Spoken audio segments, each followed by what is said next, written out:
Allez, on est parti pour ce 4e webinaire de notre série des webinaires de la rentrée consacrée à l'inertie dans son logement. Donc, bonjour à tous et bienvenue. Mathias Jourdain, donc, je suis conseiller France Rénov', c'est moi qui vais présenter ce webinaire ce soir. Alors, pourquoi un webinaire sur l'inertie thermique dans le logement? Eh bien, parce que cet été, encore une fois, il a fait très chaud et cette chaleur a pu se ressentir dans les logements. Et l'inertie, c'est un des moyens d'améliorer le confort du logement. Alors, c'est pas le seul, il y en a d'autres, mais c'est un des principaux moyens d'avoir du confort l'été dans son logement. Preuve en est, on a tous sûrement déjà été dans un vieux bâtiment l'été lorsqu'il faisait chaud, et on a pu normalement constater qu'il faisait plutôt bon dans ces vieux bâtiments, parce que justement, ces vieux bâtiments, par rapport ceux plus récents, ont une bonne inertie qui permet d'absorber de la chaleur. Et donc, c'est ce qui fait qu'on ressent ce confort-là. Alors, il est possible que dans des vieux bâtiments, il n'y ait pas ce confort-là en été, parce que peut-être il y a eu une rénovation thermique avec d'isolation, où on n'a pas forcément pensé l'inertie, et ça a pu créer justement des désordres à ce niveau-là. C'est pourquoi nous, on va voir aujourd'hui comment on peut améliorer l'inertie de logement, et aussi, alors c'est pas dans le titre, mais comment ne pas en perdre quand on rénove de bâti ancien. Voilà. Alors, donc, comme d'habitude, on va présenter la structure. Alors, encore une fois, et comme pour les webinaires précédents, on va faire rapide. Je ne vais pas détailler toutes les diapos parce que sinon, ça va prendre trop de temps. On ne va pas tenir de délai. L'objectif, c'est qu'il y ait des questions par la suite et que ça amène le débat. Donc, je ne vais pas tout détailler. Le webinaire sera en replay sur YouTube, donc vous pourrez faire pause sur les diapositives lorsqu'il y aura des choses qui vous intéressent. Donc, le CAUE. CAUE de la Charente, donc c'est une association pour la Charente qui est sur le département de la Charente. Après, c'est des structures qu'il y a partout en France, dans presque chaque département. Le but des associations du CAUE, c'est de conseiller, informer, accompagner sur l'architecture, l'urbanisme, l'environnement, d'où le nom CAUE, et de cibler pour toutes ces missions-là les collectivités, donc les communes, le département, etc., et aussi les particuliers. Donc, il y a un architecte conseil qui est dédié aux conseils aux particuliers pour leurs projets de rénovation. Le CAUE est membre des espaces conseils France Rénov', donc c'est-à-dire qu'il y a un espace conseil France Rénov' dans le CAUE. Alors, les espaces conseils France Rénov' peuvent être présents dans différentes structures, c'est pas toujours le CAUE, ça peut être les ALEC, ça peut être d'autres types d'associations, ça peut être aussi la communauté de communes. Au CAUE, il y a 3 conseillers France Rénov' que vous voyez ici, donc moi-même, Mathias Jourdain, et mes 2 collègues Julien Huard et Mickaël Chariot, que vous avez peut-être pu voir sur les autres webinaires.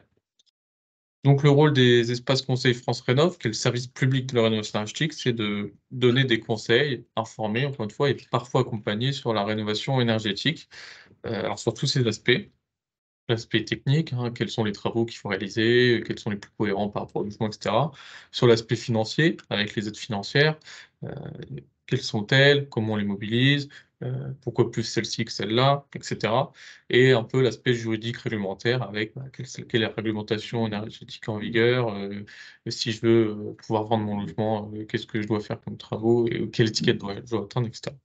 Toutes ces missions-là, elles sont gratuites pour les particuliers. C'est un service, donc un service public, je le répète, qui est financé par les collectivités, donc les comités de communes, les comités d'agglomération dans certains cas, c'est pas notre cas, vous le verrez après, la région, et aussi par le dispositif des C2E.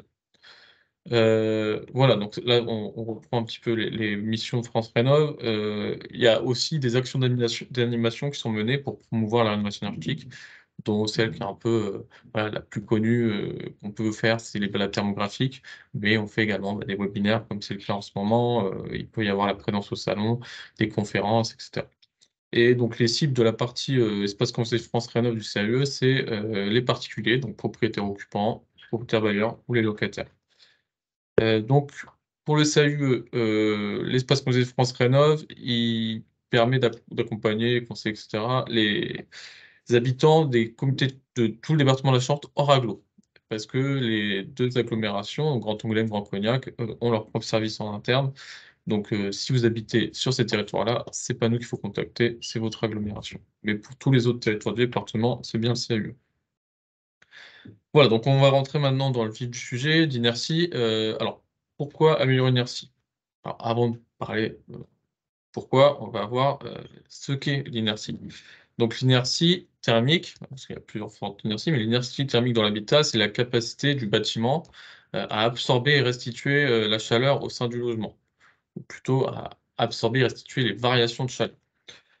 Donc l'inertie, comme on l'a dit tout à l'heure en introduction, c'est, une des qualités intrinsèques du bâtiment ancien, généralement lorsqu'il n'a pas trop été rénové énergétiquement ou quand il a été, bien rénové énergétiquement. Pour qu'un matériau il ait une bonne inertie, en fait, il doit être composé de matériaux, qui ont une grosse capacité thermique volumique. Donc la capacité thermique volumique, en fait, ça va être la capacité du matériau à absorber de la chaleur. Ça va être son, comme on pourrait dire, son volume de stockage de chaleur. Et donc, bah, déjà, plus le matériau est en grosse quantité, plus il va pouvoir absorber de la chaleur, et si en plus il a cette caractéristique technique, importante, enfin, cette caractéristique physique plutôt importante, il va encore absorber plus de chaleur. Et donc, bah, dans le bâti ancien, on a souvent des murs épais en pierre. La pierre a une bonne capacité thermique massique dans un volume important, vu que le mur est épais, donc on a une bonne capacité thermique volumique. Après, il y a donc quand on a voilà, ces matériaux-là dans le logement, on va avoir une bonne inertie. Après, il y a d'autres paramètres physiques qui peuvent rentrer en compte, qui vont faire qu'on va avoir une bonne inertie d'absorption ou une bonne inertie de transmission. Alors l'inertie d'absorption, ça va être la capacité à absorber rapidement les variations de chaleur ou à les restituer rapidement. Alors un petit exemple pour ça, par exemple, quand vous êtes dans une pièce qui a une température uniforme, que vous avez du carrelage et du parquet, lorsque vous avez touché le carrelage, vous allez avoir l'impression qu'il est plus froid que le parquet. Pourtant, la pièce a la même température, donc ces 2 matériaux sont à la même température. C'est simplement que le carrelage ayant une plus forte effusivité, il va absorber plus rapidement la chaleur de votre main, et donc vous allez avoir l'impression que c'est plus froid. Voilà, pour un exemple de l'effusivité et de l'inertie d'absorption. Et l'autre paramètre qui peut rentrer en compte pour l'inertie de transmission, c'est la diffusivité. Donc là, ça va être, la capacité d'un matériau qui a une bonne inertie à en plus, ralentir, la diffusion de la chaleur au sein du matériau. Donc ça, généralement, pour que ce soit le cas, c'est pas toujours le cas, c'est pas toujours vrai, mais généralement, il faut qu'il y ait, du coup, ce soit un matériau qui ait en plus une bonne isolation. Et cette inertie de transmission, elle est liée directement à ce qu'on appelle le déphasage thermique, dont vous avez peut-être entendu parler. On en parle pas mal quand il est sujet, quand on va parler d'isoler la toiture. Déphasage thermique, en fait, c'est le temps que va prendre la chaleur à traverser l'isolant. Parce que les déphasages thermiques, on en parle souvent pour l'isolant. Donc c'est important pour l'isolation de toiture, parce que la toiture, de base, c'est un matériau qui a pas d'isolation, hein, de la tuile ou de l'ardoise, de la terre cuite, voilà, c'est très faible, l'inertie est moyenne, donc enfin l'inertie du matériau, en lui-même est moyenne, donc voilà, c'est des parois qui ont pas d'inertie, donc il faut en rajouter, et on met pour ça des isolants avec un bon dépassage thermique. On va en reparler un petit peu après. Donc l'inertie, pourquoi? Donc comme on le disait, ça permet de combler les variations de température à l'intérieur du logement. Donc c'est-à-dire que quand il va commencer à faire chaud dans le logement, bah, parce que le soleil, parce qu'il fait chaud à l'extérieur, que la chaleur rentre, que le soleil, aussi, rentre par la fenêtre avec le rayonnement, et ben la température qui va monter un petit peu dans la pièce va pouvoir, les murs vont pouvoir absorber en fait cette montée de température, et on va pas trop le ressentir. Donc il y a ce phénomène-là, et aussi quand on a de l'inertie thermique, de transmission importante, ça va permettre en plus de ralentir l'arrivée de la chaleur dans le logement par les murs. Heu, donc et si on aère bien le logement, alors c'est important la nuit, parce que voilà, les matériaux, ils peuvent absorber de la chaleur, mais pas à l'infini, hein. Il y a un moment, il faut qu'ils puissent la libérer, pour pouvoir en réabsorber le lendemain, et c'est la nuit justement qu'elle libère cette chaleur, mais pour ça, il faut qu'il y ait une bonne ventilation. On en parlera également après. Donc là, vous avez 2 schémas assez intéressants, hein, qui montrent la différence, ou le lien entre l'inertie, et le déphasage. Donc un bâtiment qui aurait, peu d'inertie et pas de déphasage, on voit que la courbe de la température intérieure suit, avec un petit décalage toujours, hein, mais suit la courbe de la température extérieure, avec des températures qui y sont propres. Lorsqu'on a beaucoup d'inertie, bah, la température est beaucoup plus basse qu'à l'extérieur, et en plus, le pic de température à l'intérieur se fait, heu, pas au même moment, parce que, bah, la chaleur va être restituée, quand les murs vont pouvoir, libérer cette chaleur et laisser la nuit. Voilà, donc on voit, ces graphiques-là, vous pouvez revenir si vous voulez en replay. Alors, améliorer l'inertie, comment? Comment on peut l'améliorer? Alors, on va montrer quelques exemples. Alors déjà, ce qu'il faut savoir quand on a la possibilité, c'est qu'il faudrait plutôt mettre des matériaux qui ont une bonne inertie d'absorption plutôt à l'intérieur du logement. Parce que c'est à l'intérieur du logement qu'on va vouloir que la chaleur soit vite absorbée pour, absorber rapidement les variations de température et l'inertie de transmission, si possible, la placer plutôt côté extérieur pour ralentir, l'arrivée de la chaleur plutôt à l'extérieur. Alors pourquoi il faut éviter ça? Parce que comme je le disais, l'inertie de transmission souvent pour qu'il y ait une bonne inertie de transmission, il faut qu'il y ait, faut que ce soit un matériau qui isole plutôt bien. S'il isole plutôt bien, il va pas absorber rapidement la chaleur, au contraire et donc le surplus, enfin la variation de température, elle va atteindre un certain stade avant d'être absorbée. Alors, donc comment on améliore l'inertie sur des murs? On va en prendre plusieurs cas à chaque fois. Donc le cas des murs lourds, alors ce qu'on appelle des murs lourds, c'est, des murs, en parpaing, en béton, en pierre. C'est des murs, par exemple, pas d'ossature bois, pas de murs comme ça. Donc sur les murs lourds, l'idéal, c'est, l'isolation par l'extérieur. Pourquoi l'isolation extérieure? Parce que le mur lourd, en fait, ce qui le matériau qui compose le mur lourd, que ce soit du béton, du parpaing, de la pierre, c'est un matériau qui a une bonne inertie d'absorption. Donc cette bonne inertie d'absorption, comme on vient de le voir, on la garde à l'intérieur et l'isolation, elle aura pas forcément une bonne inertie, ça dépend du matériau, mais de base, elle va ralentir l'arrivée de la chaleur. Donc ce sera pas une inertie de transmission, mais ce sera un ralentissement de l'arrivée de la température et comme on l'a vu, c'est un peu le même rôle que l'inertie de transmission, donc là, c'est côté extérieur. On verra ce que ça fait après si jamais on met, l'isolant à l'intérieur. Donc le cas des murs légers, donc comme je disais l'exemple du mur ossature bois ou des murs lourds avec de l'isolation intérieure. Donc là, ce qu'il faut faire, c'est plutôt mettre du coup un isolant avec une capacité thermique volumique importante, c'est-à-dire un isolant qui aura plutôt une bonne inertie. Alors tout est relatif, hein, il aura une bonne inertie pour un isolant, mais comparé à un bloc de béton, ce sera pas très bon. Mais il vaut mieux quand même que c'est un minimum d'inertie, donc à l'intérieur pour absorber quand même, la chaleur un petit peu de l'intérieur et en mettant un parement, donc c'est-à-dire le revêtement intérieur, un parement avec une forte effusivité. Donc typiquement, les plaques de plâtre, Mélatrelle et cetera qu'on met, c'est des matériaux qui ont pas une super bonne effusivité, pardon, pas facile à dire et donc il y a d'autres matériaux, alors c'est des coûts un peu plus importants parfois, mais qui sont plus intéressants pour ça. Ça va être les cas des plaques d'argile qui peuvent se trouver, c'est assez rare, c'est pas forcément très connu, mais ça existe ou alors de faire un doublage en briques, en briquettes. L'autre solution qui est intéressante, c'est l'enduit chaud-chanvre, parce que l'enduit chaud-chanvre, il a cette capacité à être isolant. Pas aussi ça isole pas aussi bien qu'un matériau d'isolation classique, mais ça isole quand même et en plus, il y a de la chaux mélangée avec le chanvre qui lui isole. La chaux, elle a plutôt une bonne inertie. Donc c'est-à-dire qu'on va réussir à mettre un isolant qui a une bonne inertie pour le coup et qui en plus isole. Donc là, c'est intéressant. Alors qu'est-ce qui se passe si jamais on met, une isolation intérieure sans respecter toutes ces choses-là? Bah, ce qui va se passer, c'est que le matériau du mur qui absorbe la chaleur, ça va être le mur lourd, donc la pierre, le parpaing, quelque chose comme ça.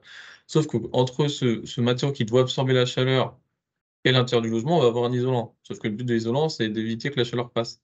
Donc en fait, votre mur qui a une bonne inertie, il va plus pouvoir absorber, la chaleur, du logement. C'est pour ça que dans des logements anciens qui, de base, naturellement ont une bonne inertie, si on les isole par l'intérieur, sans être vigilant à d'autres critères, on va perdre cette qualité, de confort d'été. Alors on la perdra pas forcément complètement, hein, on aura toujours un peu plus de confort d'été qu'une maison des années 80 isolée par l'intérieur, mais on va perdre beaucoup. Le seul cas où on va pas forcément perdre beaucoup, c'est, dans le cas où le logement, est composé de beaucoup, en tout cas de certains murs de refend. Donc les murs de refend, c'est les murs qui passent à l'intérieur du logement, qui sont assez épais, qui servent à tenir soit le plancher intermédiaire, soit tenir la toiture. Quand on a des murs comme ça, eux, on va pas isoler, ils sont à l'intérieur du logement et c'est eux qui ont la plus grosse capacité d'inertie dans le logement, en tout cas la plus grosse capacité à rafraîchir le logement. Donc eux, vu qu'on les isole pas, même si on isole les autres, eux, ils ont un plus fort impact s'il y en a dans la maison. Du coup, on perdra pas trop d'inertie, et de confort d'été en isolant les murs, extérieurs par l'intérieur. Donc en toiture, améliorer l'inertie en toiture, donc comme on l'a vu, là, on va être question de ce qu'on appelle le déphasage thermique. Donc là, c'est très important parce qu'en toiture, comme je le disais, on est, sur une paroi qui a aucune inertie ou presque, hein, on est juste sur, de la charpente qui est même pas, sur toute la surface et on a après, de la tuile ou de l'ardoise, des choses comme ça qui sont très faible épaisseur, donc voilà, aucune inertie. Donc l'objectif, ça va être d'apporter de l'inertie sur cette paroi et pour apporter de l'inertie, il faut un matériau qui a une bonne capacité thermique volumique avec donc une bonne inertie de transmission puisque c'est un isolant et des matériaux qui ont une bonne inertie, une bonne capacité thermique volumique en isolant, il y en a pas beaucoup. Heu, donc je vais pas donner d'exemple là aujourd'hui pour essayer de rester neutre, mais bon de toute façon en vous renseignant, vous pourrez les trouver facilement ces matériaux. Il faut pas hésiter à nous appeler, on vous dira à ce moment-là quels sont les matériaux qui permettent d'avoir un bon déphasage thermique en toiture. Alors le déphasage thermique, il dépend aussi de l'épaisseur qu'on met, hein. Si on met un isolant, avec une bonne capacité thermique volumique, mais si on met que 5 centimètres, voilà, ça va avoir peu d'impact. Voilà donc en toiture, l'inertie thermique, c'est un bon déphasage de l'isolant. Donc le déphasage, il faut une dizaine d'heures à peu près, hein, parce qu'en fait l'heure qui est donnée pour le déphasage, c'est le temps en fait que la chaleur met, à traverser l'isolant et donc à arriver à l'intérieur du logement. Le pic de chaleur, en tout cas le moment où le soleil tape le plus fort en général en été, c'est vers 13-14 heures. Donc 10 heures après, on arrive le soir, il est 23:00 minuit. Normalement, on est couché, on a ouvert les fenêtres, il fait plus frais à l'extérieur. Si ça ventile bien, on ressent pas trop l'arrivée de la chaleur. Quand on est sur un plancher, pour le plancher bas, hein, c'est-à-dire, le plancher sur lequel, on repose quand on est au rez-de-chaussée. Quand on a un plancher lourd et qu'on est sur un sous-sol, on isole en sous-face. Comme pour l'isolation extérieure, en fait, on garde l'inertie d'absorption à l'intérieur. Pour ce qui est du plancher léger, bah, là, pareil, comme pour, les murs, ossature-brute, des choses comme ça, on met des isolants à forte capacité thermique volumique et si possible, un revêtement de sol avec forte effusivité, donc du carrelage, voilà, des choses, par exemple, le bois aura pas forcément une très bonne effusivité. Après, il faut voir ce qui est faisable, hein. Chaque logement est différent, on peut pas faire toujours ce qu'on veut. Il y a les exemples en bas, donc céramique, craie, automètre, travertin, ça c'est des matériaux de revêtement qui ont une bonne effusivité. Lorsqu'on est sur terre-plein, alors sur terre-plein, on ne pourra pas isoler par-dessous, hein, parce que, bah, en dessous, c'est la terre. Donc là, on va essayer d'isoler sous chape. Donc le but de la chape, ça va être d'apporter un petit peu cette inertie d'absorption avec le revêtement qu'il y aura par-dessus et l'isolation en dessous, si possible, on met un isolant avec une bonne capacité thermique volumique, avec une bonne inertie, pour qu'on ait un ensemble, une bonne inertie et reproduire un peu comme l'isolation par l'extérieur, même si en dessous, on aura toujours la dalle principale. Voilà, donc il y a d'autres exemples, on va pas tous les lire. L'objectif, comme je le disais, c'est pas de tout détailler, on n'a pas le temps pour ça. C'était pas, le format chercher des webinaires, de tout détailler. Alors juste les petits points de vigilance qu'il faut avoir, bah, déjà l'inertie quand on a un plancher chauffant. Parce que quand on a un plancher chauffant, c'est déjà, il y a déjà une grosse inertie avec, l'arrivée de la chaleur. Donc c'est-à-dire que entre le moment où on allume le chauffage et le moment où la chaleur arrive dans le logement, bah, on a chauffé, le plancher et cetera, donc ça prend du temps. Si en plus on a une maison qui a beaucoup d'inertie, bah, il va falloir chauffer le plancher, mais une fois qu'on va avoir chauffé le plancher, il va falloir chauffer les murs qui ont une grosse inertie. Donc, là c'est compliqué à gérer. Donc quand on a un plancher chauffant, faut être vraiment très vigilant, faut bien, calculer son projet. Attention aussi quand on a trop d'inertie. Encore une fois pour la même raison, bah, quand on va allumer le chauffage, on va chauffer la pièce, mais la pièce, elle va donner sa chaleur aussi aux murs, enfin les murs vont absorber la chaleur de la pièce. Donc ça va être très compliqué à chauffer quand on a trop d'inertie. Donc faut être vigilant à gérer et surtout faut éviter qu'il y ait trop d'inertie dans les pièces de nuit ou la salle de bain. Parce que c'est des pièces qu'on chauffe par intermittence, qu'on chauffe pas toute la journée et donc quand on veut chauffer un petit peu avant d'aller se coucher, si, à 21:00, on allume le chauffage, mais que finalement, pour que ça chauffe la pièce, vu que les murs absorbent la chaleur, il faut, 3-4 heures, voilà, c'est pas l'idéal. Donc éviter d'avoir trop d'inertie dans ces pièces-là. Et enfin, pour terminer, ce que j'ai dit tout à l'heure, pour que l'énergie soit vraiment efficace, il faut bien penser à aérer, la nuit, l'été et avoir une bonne ventilation. Donc je parle le cas où il y aurait des VMC, hein, dans les logements, donc ventilation double flux. Activer le bypass la nuit, bien y penser. Le bypass, c'est ce qui permet de, bah, au lieu que l'arrivée d'air frais de l'extérieur dans le logement passe par, l'échangeur de chaleur et du coup se réchauffe, on passe directement dans la maison. Comme ça, on a bien de l'air frais qui arrive. Voilà. Alors J'insiste aussi, hein, là-dessus, chaque cas est différent, chaque maison est différente, se comporte différemment. Quand on n'est pas professionnel, faut faire attention. Là, tout ce que je vous dis, c'est des exemples, et c'est un petit peu pour vous expliquer aussi la base de l'inertie, qu'est-ce que c'est. Mais c'est pas, voilà, c'est pas des instructions à faire chez vous, hein, il faut vraiment venir nous voir en amont ou contacter un professionnel, compétent, avant de vouloir faire, les choses et d'essayer d'améliorer l'inertie soi-même. En tout cas, voilà pour ce webinaire. On va voir s'il y a quelques questions. J'espère que ça a un petit peu, amené, des interrogations. On va attendre quelques instants, voir s'il y a des mains qui se lèvent ou des choses comme ça. De toute façon, n'hésitez pas à nous appeler pour toute question relative à ce webinaire, aux autres webinaires ou à votre projet de rénovation. Si on est, l'espace conseil France Rénov de votre territoire. Sinon, vous pouvez trouver le vôtre sur France Rénov, heu, sur, le site francerénov.gouv.fr, ou si vous êtes, en Charente, bah, reprendre la carte que j'ai montrée tout à l'heure.